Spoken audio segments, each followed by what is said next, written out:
Pour tous ceux qui sont encore là, c'est la partie 3 du château de Lourdes. Allez, on y retourne. Donc là, on va monter l'escalier juste ici. Cire. Vous allez voir des personnes en cire, des meubles d'époque qui ont été conservés comme des pièces historiques. Allez, on y va. Regardez-moi ce beau meuble en bois. Vraiment, c'est trop beau, la vérité, regardez. Les détails et tout. Il n'y a que moi qui suis intéressé, je crois. Il n'y a que oui. Voilà, de belles choses. Vraiment d'époque, hein.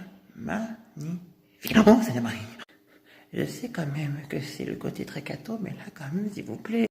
Pardon, madame, vous allez bien? Oh, Seigneur. C'est sacrément réaliste. J'avoue, un peu flippant. On va tourner à droite, je crois, parce que là, j'ai pas envie de voir ça. Par contre, là, sinon, il y a des meubles pareils. Un meuble, genre, avec beaucoup de graphiques et genre plus soft. Un petit meuble qu'on revoit souvent et qui est encore assez présent. Ici.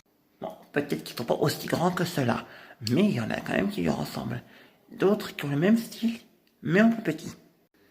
Non, par contre, ce meuble-là, on ne retrouve plus du tout. Ils sont vraiment définitivement rayés. Mais à garder en souvenir, c'est très beau. Voici des châles, très très beaux. En soi, des costumes d'époque. Voilà, quand vous comprenez mieux. Voilà, des beaux costumes d'époque en noir et blanc pour montrer les tenues d'époque qu'on portait, les capes, les chaussures, les bérets, les petits chapeaux en dentelle. On imagine ce que ça aurait pu être.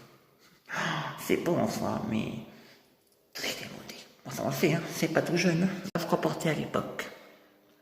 Pour la femme et l'homme. Tenue très traditionnelle, je vous l'accorde.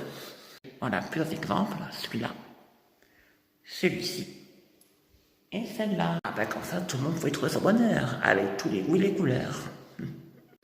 Une croix. Et soyez pas étonnés si vous voyez beaucoup de croix ou beaucoup de choses comme ça référencées au culte du christianisme, parce que c'est une région où, dans cette ville, ils forment un emblème important. Bernadette Soupirou.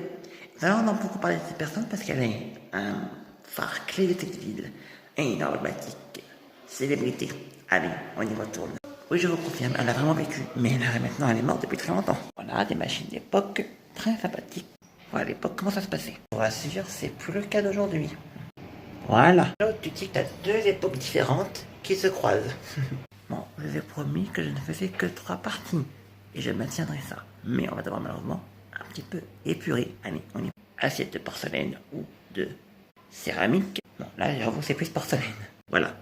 Très très beau. Ici, même constat. Et fait de magnifiques aperçus. J'avoue, là aussi, il y a aussi beaucoup de choses à voir. Waouh, qu'est-ce que c'est beau. Bon, ben, c'est le château de Lourdes. Bisous tout le monde.